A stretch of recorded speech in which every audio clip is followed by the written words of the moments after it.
Hello listeners, ఈరోజు మన channel కోసం నేను రాసిన కథ నా రాక్షసుడు పార్ట్ 8 అండి. ఈ కథలోని ముందు భాగాలు చూడని వాళ్ళ కోసం కామెంట్స్లో లింక్స్ ఉన్నాయి అబ్బా. అలాగే ఛానల్లో ప్లేలిస్ట్ కూడా ఉంది. కొంచెం సబ్స్క్రైబ్ చేసుకొని చూస్తూ కథ నచ్చినట్లయితే ఓ బుల్లి లైక్ చేసి కథ ఎలా ఉందో ఓ సిట్టి కామెంట్ చేయండి అబ్బా. మరి ఇంక మనం కథలోకి వెళ్ళిపోదామా? గగన్ ప్రేమ ప్రేమ అంటూ పవిత్ర వెంట పడతాడు. గాయత్రి ఎన్నో ఏళ్ల తర్వాత పుట్టింటికి వచ్చి తన తండ్రిని కలిసి నిత్యను చూసి సంతోషపడుతుంది. పురుషోత్తం సూర్య ఇంటికి వచ్చి తనకు జరిగిన నష్టం చెబుతూ నిత్యను ఇష్టం వచ్చినట్లు మాట్లాడుతూ ఆమె మీద లేనిపోనివన్నీ చెబుతూ ఉండగా సూర్య నిత్యతో అన్ని నిజాలను చెప్పించి అతని నోరు మూయిస్తాడు. అలా పురుషోత్తం ఆ ఇంటి నుంచి వెళ్ళిపోయిన తరువాత నిత్యను చూస్తూ సూర్య, నిత్య, నాకు తెలియాల్సిన అసలు నిజం ఇంకొకటి ఉంది. ఆమెని ఎందుకు మండపం నుంచి జీలకర్ర బెల్లం పెట్టిన తరువాత వెళ్ళిపోయింది? నాకు నువ్వు నిజం మాత్రమే చెప్పాలి అంటూ అడగగా ఆమె భయపడుతూ అలాగే నుంచొని ఉంటే సూర్యకు కొంచెం కొంచెం సహనం నశించి కోపం పెరగడం గమనించిన సుమన ఆమె దగ్గరికి వచ్చి, నిత్య, నువ్వు భయపడకు, కేవలం మాకు నిజం మాత్రమే చెప్పు, అది చాలు అంటూ అడగ్గా రాఘవేంద్ర కూడా నిత్యను నిజం చెప్పమన్నట్లు నిత్య వైపు చూడగా నిత్య మాత్రం రాఘవేంద్ర దగ్గరకు వెళ్ళి, తాతయ్య, నేను నిజం చెప్తా, కానీ నాకు ఒక మాట ఇవ్వాలి మీరు అంటుంటే సూర్య కోపంగా, నిత్య, ఏంటి, నువ్వు నిజం చెప్పకపోతే నేను తెలుసుకోలేనని ఫీల్ అవుతున్నావా? నువ్వు చెబితే ఒకలా ఉంటుంది, నేనే తెలుసుకుంటే మరోలా ఉంటుంది అంటూ సూర్య ఆమెతో చెబుతూ ఆమెనే చూస్తూ ఉంటే నిత్య అతని చూపులకు ఇబ్బంది పడుతూ ఉండడం చూసిన గాయత్రి, అల్లుడు, నువ్వాగు అంటూ నిత్య దగ్గరకు వెళ్ళి, అమ్మా నిత్య, నాన్న తరపున నేను నీకు మాటిస్తున్నా, వాడు నిన్ను ఏమీ చేయడు. అనవసరంగా ఆ పిల్లను కాపాడడం కోసం నువ్వెందుకు ఇబ్బంది పడతావురా? నువ్వు ఇప్పుడు ఈ ఇంటికి కోడలివి. నిన్ను నువ్వు అస్సలు తక్కువగా చేసుకోకు. అసలు విషయం ఏంటో చెప్పు అనగా నిత్య సూర్యనే చూస్తూ వణుకుతున్న గొంతుతో, సూ సూర్య, మరి ఆమెని ప్రెగ్నెంట్ అయ్యింది. అది మాకు పట్టు వస్త్రాలను మార్చుకోవడానికి వెళ్ళినప్పుడే తెలిసింది. అలాగే సూరజ్ ఆమెని పెళ్ళి ఆపడానికి చాలానే ప్రయత్నాలు చేశాడు. కానీ అవేవీ నెరవేరలేదు. దాంతో ఆమె నీ భార్య అవ్వడాన్ని తట్టుకోలేక చావడానికి సిద్ధపడ్డాడు. అందుకే అలాంటి స్థితిలో నేను మీ పెళ్ళి కన్నా నాకు ఆ 3 ప్రాణాలే విలువైనవి అనిపించింది. సో తనకు సహాయం చేసి ఆమెను అక్కడి నుండి పంపించేశా. మళ్ళీ మీతో జరిగిన విషయం చెప్పడం కోసం తిరిగి పెళ్లి మండపానికి వచ్చాను. కాకపోతే అప్పటికే అక్కడ పెద్ద గొడవ జరుగుతుంది. దాంతో నేను నలుగురిలో నా స్నేహితురాలు పెళ్ళికి ముందే తల్లయింది అని చెప్పలేక నా ఫ్రెండ్ పరువు గురించి ఆలోచించి ఆగిపోయా. కానీ ఆ తరువాత మీరు మీరు నన్ను అంటూ నిత్య తన మాటలను ఆపివేసింది. అలా నిజం చెప్పిన నిత్యకు గుండె వేగంగా కొట్టుకుంటుంది. నిజం తెలుసుకున్న సూర్య తనను ఏం చేస్తాడా అని. నిజం విన్న సూర్యకు పురుషోత్తం మీద, ఆమెని మీద చాలా కోపం వస్తూ ఉంటే రాఘవేంద్రకు మాత్రం నిత్య ఆ పరిస్థితుల్లో కూడా అందరి మాటలను భరించి ఎదుటి వాళ్ళ పరువు గురించి ఆలోచించినందుకు, ప్రాణాలకు విలువనిచ్చినందుకు ఆమె మంచితనానికి మురిసిపోతూ ఉంటే గాయత్రి మాత్రం ఫ్రెండ్షిప్ కోసం ప్రాణాన్ని సైతం రిస్క్ చేసిన నిత్య ముందు నిలబడలేకపోతుంది. ఎందుకంటే ఆమె ఫ్రెండ్స్ కోసం ప్రాణం ఇవ్వడం కాదు, కనీసం ఆ ఫ్రెండ్ మాట మీద నమ్మకం కూడా ఉంచలేకపోయింది. అందువలనే ఈరోజు నీలాంబరి వారి మధ్య లేకుండా పోయింది అంటూ నీలాంబరి పట్ల ఆమె ప్రవర్తించిన తీరును గుర్తు చేసుకుంటూ నీలాంబరి బాధపడేలా ఎన్ని మాటలు అందో వాటన్నిటినీ గుర్తుకు తెచ్చుకుని బాధపడుతూ ఉంటే సుమన మాత్రం నిత్యలో తన తల్లి నీలాంబరిని చూస్తూ ఉంది. ఆమె కూడా అంతే, చిన్నతనం నుంచి ఫ్రెండ్స్ కోసం ఏ విషయంలో అయినా ముందే ఉంటుంది. అలా ఎవరి భావాలలో వారు ఉండగా నిత్య మళ్ళీ మాట్లాడుతూ సూర్య దగ్గరికి వచ్చి ఈసారి కొంచెం ధైర్యం చేసి అతనినే చూస్తూ, ప్లీజ్ సూర్య, ఆమెని మీద కోపం తెచ్చుకోకు, తను చాలా మంచిది. ఆమెని నిజంగానే సూరజ్ని మర్చిపోయి నిన్ను పెళ్లి చేసుకోవాలి అనుకుంది. కానీ తను తల్లి అని తెలిసిన తరువాత నిన్ను మోసం చేయడం ఇష్టం లేక ఇలా చేసింది. సో ప్లీజ్ తనను ఏమీ చేయకు. పాపం తను కడుపుతో ఉంది అంటే సూర్యకు నిత్యలో అంత మంచితనము, నిజాయితీ చాలా బాగా నచ్చి ఆమెనే చూస్తూ మొదటిసారిగా ఆమె అంత ధైర్యంగా అతని ముందు వచ్చి నుంచొని అతని కళ్ళల్లోకి చూస్తూ ఆమె స్నేహితురాలి గురించి మాట్లాడడంతో ఏదో మంత్రం వేసినట్లుగా సూర్య సరే నిత్య, నేను ఆమెని ఏమీ చేయను అంటూ అక్కడి నుండి తన గదికి వెళ్ళిపోతూ ఈ రోజులలో కూడా నిత్యలాగా ఆమె గురించి కాకుండా ఇలా ఇతరుల గురించి ఆలోచిస్తూ స్వచ్ఛంగా ఉండే మనుషులు ఉంటారా అనుకుంటూ ఉన్నాడు. అయితే గాయత్రి సుమనతో కొద్దిసేపు మాట్లాడుతూ వారి చుట్టుపక్కల ఎవరూ లేని సమయం చూసి, వదినా, ఇంకా వారిని ఇలా ఎన్నాళ్ళు విడివిడిగా గదుల్లో ఉంచుతావు? ఏదో ఒకటి చేసి వదినా, వారిద్దరికీ మొదటి రాత్రిని ఏర్పాటు చెయ్యి వదినా. కనీసం వారు ఒకటే గదిలో అయినా ఉంటే ఈ సూర్య కొంచెం మెత్తబడి నిత్యను అర్థం చేసుకుంటూ ఒకరి గురించి ఒకరు తెలుసుకుంటూ ఉంటారు.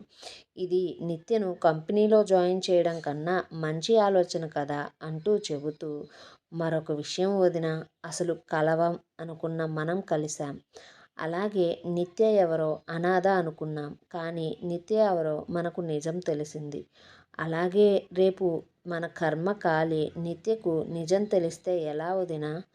ఆమె ఎలాంటి నిర్ణయం తీసుకుంటుందో ఏమో. అందుకే మనం తొందర చేసి నిత్యను సూర్యను ఒకటి చేయాలి. నిత్యకు సూర్యకు కలిపి ఒక పిల్లోడో ఒక పిల్లో పుడితే కనీసం వారి కోసమైనా సరే నిత్య మన కుటుంబానికి దూరం వెళ్లకుండా ఉంటుంది, సూర్యతో కలిసే జీవిస్తుంది అంటూ గాయత్రి చెప్పగా సుమన గాయత్రి చెప్పిన దాని గురించి ఆలోచిస్తూ ఉంది. మరోవైపు నీలాంబరి గురించి పిఏ తెచ్చిన ఫైల్ ఓపెన్ చేసిన ఈశ్వర్కు ముందు అసలు ఏమీ అర్థం కాలేదు. ఎందుకంటే ఆ రోజు జరిగిన గొడవ తర్వాత నీలాంబరి భర్త సోమేష్ ఆమె జీవితంలో లేకుండా పోతాడని అస్సలు ఈశ్వర్ అనుకోలేదు. అంత అందగత్తెను అలాంటి మూర్ఖుడు కూడా ఆ సంఘటన వల్ల కాదనుకున్నాడా అని మనసులో ఆ వయసులో కూడా నీలాంబరి అందం గురించి అనుకోకుండా ఉండలేకపోయాడు ఈశ్వర్. అలా ఆ సంఘటన జరిగిన కొన్ని రోజులకే నీలాంబరి ఒక ఆడపిల్లను కని మరికొన్ని రోజులకే చనిపోయిందని తెలిసిన ఈశ్వర్ ఆ విషయాన్ని నమ్మలేకపోయాడు. అయితే ఆ తరువాత మాత్రం మత్తయ్య ఆ పాపను తీసుకుని ఊరు వదిలి వెళ్ళిపోయినట్లు మాత్రమే ఉంది తెచ్చిన ఫైల్లో. అది మొత్తం చదివి తెలుసుకున్న ఈశ్వర్ మనసుకు ప్రశాంతంగా అనిపించింది. ఎందుకంటే అతను తాగిన మత్తులో గాయత్రికి మాటల మధ్యలో నిషాలో నిజం చెప్పిన తరువాత నుండి గాయత్రి అతనిని అస్సలు ముట్టుకోనివ్వనే లేదు. అతనికి ఆమె ద్వారా పడక సుఖమే లేకుండా చేసింది గాయత్రి. అతనికి వారసుడు ఉండాలి అనే కలను కలగానే మిగిల్చేసింది గాయత్రి. ఇది ఎవ్వరికీ తెలియని నిజం. పైకి మాత్రం గాయత్రి ఈశ్వర్లు బాగున్నట్లుగానే నటిస్తారు. నిజానికైతే గాయత్రి ఈశ్వర్ నోటి నుంచి నిజం విన్న తరువాత కేవలం అతనిని కడుపుతో ఉన్నందువల్ల, పైగా ఆమెను కాదని వేరొక మహిళ దగ్గరికి వెళ్ళాను అన్న కోపంతోనే దూరం పెట్టింది అని భావించాడు మొదట్లో ఈశ్వర్. కానీ ఇక్కడ ఈశ్వర్కి తెలియని నిజం ఏంటంటే ఎప్పుడైతే నీలాంబరి తన మీద పడిన నిందకు కుంగిపోయి మరణించిందన్న నిజాన్ని తెలుసుకున్న గాయత్రి ఆ మరణానికి కారణం ఈశ్వర్ గాయత్రి అని భావించి ఆమె వారిద్దరికీ వేసుకున్న శిక్షే ఇది. అయితే గాయత్రి మనసులో ఉన్న ఉద్దేశం ఏమీ తెలియని ఈశ్వర్ కొన్నాళ్ళకైనా గాయత్రి మారి దగ్గరికి వస్తుందని భావించినా అది అసలు జరగనే లేదు. అయితే దీనంతటికీ కూడా నీలాంబరియే కారణమని, ఆమె అతనికి దక్కకపోగా ఆమె కారణం వల్లే ఇతని సుఖ సంసారం పాడైందని ఎప్పుడూ నీలాంబరిని తిట్టుకుంటూనే ఉంటాడు ఈశ్వర్. కానీ ఈరోజు నీలాంబరి జీవితం పూర్తిగా పాడయిందని తెలిసి ఈశ్వర్ మనసుకు ప్రశాంతంగా అనిపించింది. అలా ఆ రోజులలో నీలాంబరిని తలుచుకుంటూ ఒక్కరోజు నా పక్కలోకి రమ్మన్న పాపానికి నాకు ఎలాంటి సుఖం లేకుండా పోయిందే. 20 ఏళ్ళు పైగా ఎలాంటి సుఖం లేని బ్రతుకును గడుపుతున్నానే నేను. నువ్వు మాత్రం చచ్చి సుఖంగా ఉన్నావు. నేనేదో గాయత్రికి ద్రోహం చేశాను అంటూ నన్ను నీచంగా చూస్తుందే అదే. ఏ మగాడన్న తర్వాత ఆ మాత్రం కోరికలు కలగవా నాకు? నేను నీతో ప్రవర్తించిన తీరుకు నువ్వు ఒక్కరోజు అవమానాలు పాలై చనిపోతే నేను కట్టుకున్న దాని దగ్గర కొన్ని వందల సార్లు అవమానానికి గురి అయ్యా. నా ఆస్తికి అంతస్తుకి నా తరానికి కొడుకునే లేకుండా చేసుకున్నా. సచ్చి కూడా నువ్వు నన్ను సాధించేశావే అనుకుంటూ పిఏని పిలిచి, నీలాంబరికి పుట్టిన పిల్ల గురించి కనుక్కో. ఆమె ఎక్కడుందో, ఏం చేస్తుందో, ఎలా ఉందో నాకు తెలియాలి అంటూ చెప్పి అతనిని పంపించేశాడు. సూర్య నిత్య గురించి తన రూంలో కూర్చొని ఆలోచిస్తూ ఆమెది ఈ విషయంలో తప్పు ఏమీ లేదు అని భావించి ఇప్పుడు నిత్య గురించి ఎలాంటి నిర్ణయం తీసుకోవాలా అనుకుంటూ ఉన్న క్షణంలో రాఘవేంద్ర మనవడి దగ్గరికి వచ్చి, ఏరా మనవడా, నిత్య గురించి ఆలోచిస్తున్నావా అంటుంటే సూర్య అవును అన్నట్లు తలను ఊపగా రాఘవేంద్ర అతనిని కూడా రాఘవేంద్ర పక్కనే కూర్చోమంటూ చెప్పగా సూర్య రాఘవేంద్ర తాత పక్కన కూర్చోగానే, ఏరా మనవడా, ఇందులో ఆలోచించేదేముంది చెప్పు. ఆ పిల్ల నీ పెళ్ళాం. నువ్వు కోపంతో చేసుకున్నా సరే, కక్ష సాధించాలని చేసుకున్నా సరే, మొత్తానికైతే ఆ నిత్య మెడలో 3 ముళ్ళు కట్టి నీ భార్యనైతే చేసుకున్నావు కదరా! నువ్విప్పుడు ఆ బంధాన్ని నిలబెట్టుకోవడం కోసం కూడా చూడాలి. కోపంతో మొదటి అడుగు మీ బంధంలో వేసింది నువ్వే.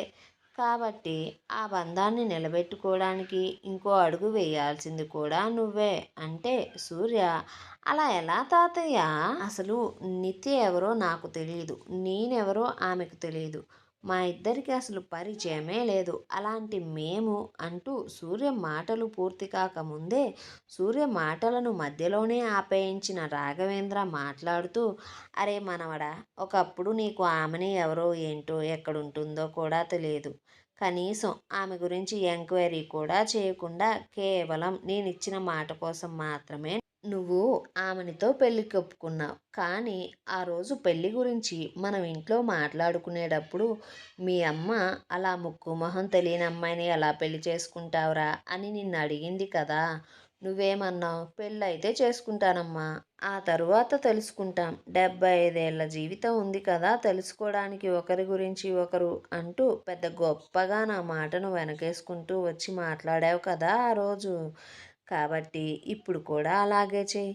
ఇప్పుడు మీ ఇద్దరికి ముఖ పరిచయాలు ఉన్నాయి. నువ్వు తన భర్తవి. ఇప్పుడు మీ ఇద్దరూ కలిసి ముందు మంచి స్నేహితులవ్వండి. ఆ తరువాత భార్యాభర్తలు అవుతారు అంటూ రాఘవేంద్ర మనవడి చేతిని చేతిలోకి తీసుకొని, సూర్య, నిజం చెప్పాలంటే నిత్య నాకు చాలా బాగా నచ్చిందిరా. నిత్య చాలా మంచి పిల్ల. తను మన స్థాయి కాకపోయినా సరే, అసలు తను ఎవరో తెలియకపోయినా ఆమెకు ఒక అవకాశం ఇవ్వాలి అనుకుంటున్నా నేను. ఒకవేళ నువ్వు అనుకుంటున్నట్లుగానే నిజంగా మీ ఇద్దరి అభిప్రాయాలు కలవకపోతే అప్పుడు ఆ తరువాత ఏం చేయాలో ఆలోచిద్దాం. అంతేకాని నువ్వు తొందరపాటుతో ఆ పిల్లను సాధించాలి అని నువ్వు తాళి కట్టిన తప్పుకు నిత్యకు శిక్ష వేయకురా. అసలే ఎవరూ లేకుండా చేసి దేవుడు ఎప్పుడో ఆ పిల్లకు శిక్ష వేశాడు. మళ్ళీ ఇప్పుడు నువ్వు కూడా వేస్తే పాపంరా పిచ్చిది ఏమైపోవాలి చెప్పు. నాకు తెలిసి నాకున్న వయసు ప్రకారం, అనుభవం ప్రకారం ఆలోచించి చూస్తే ఇందులో నిత్య తప్పు ఏమీ లేదనే నేను భావిస్తున్నా అంటూ చెప్పి సూర్యలో నిత్య పట్ల మంచి ఆలోచనను నింపి వెళ్ళిపోయాడు రాఘవేంద్ర. మరోవైపు సుమన గాయత్రిని పంపేసి నిత్య దగ్గరకు వచ్చి, నిత్య, నిజం చెప్పి చాలా మంచి పని చేశావు. ఇప్పుడు నా కొడుకు మారతాడు. నీతో బావుంటాడు. నువ్వు సంతోషంగా ఉండొచ్చు అంటే, నిత్య అనుమానంగా, అంటే మీరు నన్ను నిజంగా ఈ ఇంటి కోడలిగా, మీ కొడుకుకు భార్యగా అంగీకరిస్తున్నారా అత్తయ్య అనగా సుమన నిత్య చేతులను చేతిలోకి తీసుకొని, పిచ్చి పిల్ల, నీలాంటి బంగారం నా కొడుక్కు దొరకడం నా అదృష్టం. అలాంటప్పుడు నిన్నెందుకు వదులుకుంటాను చెప్పు. చూడు నిత్య, నా కొడుక్కి కోపం ఎక్కువ. నేను ఆ నిజాన్ని కాదు అనను. కానీ నా కొడుకు గుణంలో రాముడు. అందుకే నువ్వు పిచ్చి పిచ్చిగా ఆలోచించుకొని నీ బుర్రను, మనసును పాడు చేసుకోకుండా వాడిని ఎలా బుట్టలో వేసుకోవాలో ఆలోచించు. వాడి ముందు చాలా మంచిగా ఉండు. వాడడిగేదానికి సరైన సమాధానం ఇవ్వు. అంటే ఒక ఫ్రెండ్ లాగా. ఏదైనా బంధానికి ఫ్రెండ్షిప్పే ముఖ్యం కదా నిత్య. ముందు నువ్వు వాడిని అర్థం చేసుకోవడానికి ప్రయత్నించి మంచి స్నేహితురాలు అవ్వు అంటూ నిత్యను రెడీ అవ్వమని చెప్పి సూర్య దగ్గరికి వచ్చి సూర్యతో ఏదో ఒకటి చెప్పి సూర్యను నిత్యతో షాపింగ్కి వెళ్ళడానికి ఒప్పించింది. అలా సూర్య కిందికి వచ్చి నిత్య కోసం చూడగా నిత్య కనకాంబరం రంగు చీర మీద బునుగు రంగులో అక్కడక్కడ కుందన్స్ కుట్టబడిన డిజైన్ వేర్ శారీలో పొడవాటి నల్లటి కురులను అల్లకుండా చిన్న క్లిప్పు పెట్టి వాటిని స్వేచ్ఛగా వదిలేసి కేవలం ఒక చిన్న గులాబీని చెవి పక్కన పెట్టుకొని చేతి నిండా మట్టి గాజులతో మెడలో పచ్చటి పసుపు తాడుకు తోడు చిన్న తామర పువ్వు డిజైన్లో ఉన్న ఒక చిన్న చైన్ని వేసుకొని సింపుల్గా మోడ్రన్ మహాలక్ష్మిలాగా కిందికి దిగి రావడాన్ని చూస్తున్న సూర్యకు ఆమె అతని దగ్గరికి వచ్చే కొద్దీ కూడా ఆమె నుండి కేవలం ఆమెకు మాత్రమే సొంతమైన శరీర పరిమళం వస్తుంటే సూర్యకు ఆ పరిమళం మనసుకు ప్రశాంతంగా అనిపించి ఒక నిమిషం పాటు ఆమెనే చూపు తిప్పుకోకుండా చూస్తూ అలాగే ఉండిపోతే ఆమె అతనికి సమీపానికి వచ్చిన తరువాత నిత్య చేతి నుండి మట్టి గాజుల సవ్వడి రావడంతో ఆ సవ్వడితో తేరుకున్న సూర్య ఇక వెళ్దామా అంటూ ఆమెను షాపింగ్కి తీసుకుని పోగా నిత్యతో మొదటిసారిగా మంచిగా మాట్లాడుతూ కారు నడుపుతూ ఆమె చదువు గురించి కాలేజెస్ గురించి అడిగి తెలుసుకుంటూ ఉన్నాడు. అలా వారు ఒక ట్రాఫిక్ సిగ్నల్ దగ్గరకు వచ్చి ఆగగా నిత్య అక్కడ చిన్న చిన్న పిల్లలు చిరు వ్యాపారాలు చేస్తూ ఉంటే వారి దగ్గర అవసరం ఉన్నా లేకపోయినా సరే ఆ వస్తువును కొని వారికి డబ్బులు ఇస్తూ ఉంది. అది చూసిన సూర్యకు ఆమె ఉద్దేశం అర్థమయ్యి ఆమె పెరిగిన స్థితిని అర్థం చేసుకొని ఏమీ అనకుండా మౌనంగా ఉండిపోయాడు. అయితే సూర్యతో నిత్యను అక్కడ ఒకరు చూసి ఆమె ఫోటోను తీసి ఒకరికి పంపి వెళ్తున్న కారుని ఫాలో అవుతూ షాపింగ్ మాల్ దగ్గరకు వెళ్ళాడు ఒకడు. అలా వెళ్ళిన వ్యక్తి ఆ ఫోటోను పంపిన వ్యక్తికి ఆ షాపింగ్ మాల్ అడ్రస్ను కూడా చెప్పి రమ్మన్నాడు. అయితే అదే మాల్లో దామిని మోహన్ కూడా షాపింగ్ చేస్తూ ఉన్నారు. అయితే సూర్య వైజాగ్లోనే అతిపెద్ద మాల్లోకి నిత్యను తీసుకుపోయి చూడు నిత్య, నీకు ఏం కావాలంటే అవి తీసుకో. డబ్బు గురించి అస్సలు ఆలోచించకు. ఎందుకంటే ఇప్పుడు నువ్వు అంటూ ఆమెను చూస్తూ ఏమనాలో తెలియక ఆ మాటను మధ్యలోనే ఆపేసి అంటే నువ్వు రేపటి నుంచి ఆఫీస్కి వస్తావు కదా, సో నీకు ఏవి కంఫర్ట్గా ఉంటే అవి తీసుకో అంటూ చెప్పి ఆమెను చూడగా నిత్య అక్కడ కొంచెం ఇబ్బంది పడుతున్నట్లు అతనికి అనిపించింది. ఎందుకంటే నిత్య సుమన చీరను బ్లౌజ్ను వేసుకుని రావడం వల్ల ఆ జాకెట్ ఆమె భుజాలను జారడం గమనించి ఆమె తెల్లటి భుజ సౌందర్యాన్ని చూస్తూ ఆమెను చుట్టుపక్కల వారు కూడా గమనించడాన్ని చూసిన సూర్య కోపంతో ఆమెను చూస్తున్న వ్యక్తిని చూస్తూ ఉండగా ఆ వ్యక్తి అక్కడి నుంచి వెళ్ళిపోయాడు. నిత్య నాది అనే హక్కును వారికి చూపించాలి అని ఆమెను ఎవ్వరూ చూడకూడదు అనే ఉద్దేశంతో వెంటనే అతని వంటి మీద కోట్ని తీసి ఆమెకు కప్పేసి ఆ కోటు మధ్యలో 2 బటన్లు పెట్టి ఇంకొకసారి ఎప్పుడు కూడా అమ్మ చీర కట్టుకొని బయటికి రాకు అంటూ చెప్పి అక్కడున్న డిజైన్ వేర్ డ్రెస్సుల వైపు ఆమెను తీసుకుని వెళ్ళిపోయాడు. అయితే మాల్లోకి వీరిని ఫాలో అవుతూ వచ్చిన వ్యక్తి సూర్యతో నిత్య ఫోటోలను తీసి పంపగా ఆ వ్యక్తి మాల్కి కారులో బయలుదేరుతూ ఆ ఫోటోలన్నిటినీ చూసి కోపంతో ఫోన్ని గట్టిగా విసిరికొట్టాడు. ఏమండోయ్! ఈశ్వర్ నిత్య గురించి నిజం తెలుసుకుంటాడా? పవిత్ర భావన దక్కించుకోవడానికి ఏం చేయబోతుంది? అసలు కొత్తగా వచ్చిన ఈ వ్యక్తి ఎవరు? అతనికి నిత్యకి ఉన్న సంబంధం ఏంటి? మాల్లో నిత్య దామిని కలుసుకుంటారా? సూర్యను చూసిన దామిని ఏం చేయబోతుంది? నిత్యను నోటితోనే భార్య అని చెప్పలేకపోతున్న సూర్య ఆఫీస్కి తీసుకుపోతే ఎలాంటి పరిణామాలు ఏర్పడతాయి? ఇలాంటి ప్రశ్నలన్నిటికీ సమాధానం కావాలంటే మన ఛానల్ని సబ్స్క్రైబ్ చేయండి. ఈ వీడియోని లైక్ చేయండి. కథా కథనం ఎలా ఉందో బుల్లి కామెంట్ చేయండి అబ్బా.